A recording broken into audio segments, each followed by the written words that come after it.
В Инте завершился завоз угля в отдаленные села округа. По зимней автодороге в села Косьювом и Петрунь было отправлено более 2000 тонн топлива. Запас угля сформирован для следующего отопительного сезона на зимний-осенний период 2021-2022 годов. Зимняя автодорога, связывающая села Интинского округа с городом, была официально открыта в конце января. Тогда же по дороге общей протяженностью более 100 километров с 6 ледовыми переправами начался активный завоз угля на котельные отдаленных сел. Конечно, первый акцент делали на село Петрунь. Это более отдаленный, порядка 100 километров. Завезти нужно было 700 тонн. В село Петрунь завезли в начале месяца весь объем. Косьевом на днях также закончили возить. Там объем 1680, около 1700 тонн.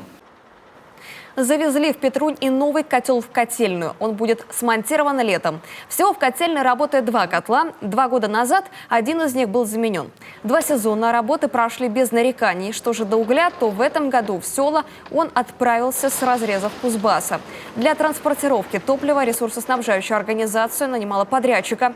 Еще один объект тепловой компании находится в поселке Абись. Но туда уголь доставляется уже железнодорожным транспортом. Сам зимник до отдаленных сел функционирует до середины весны.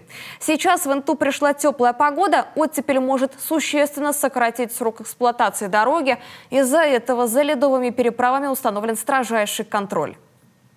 Подрядная организация дорогу обслуживает, и на сегодняшний день она ее также обслуживает, хотя завоз угля уже завершился, но для сельчан дорога обслуживается, а также у нас ходит вахтовка, которая возит людей в отдаленные села. Комиссия еженедельно смотрит, как только появится минимальная тревога, если переправы начнут таять, то, конечно же, дорога будет перекрыта. Пока проверка еженедельная, как только придут нулевая температура, ближе к нулю, конечно, это будет ежедневный контроль, и будем мониторить.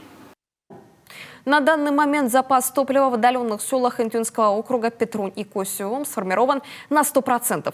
Для завоза угля по зимней автодороге понадобилось 2,5 месяца.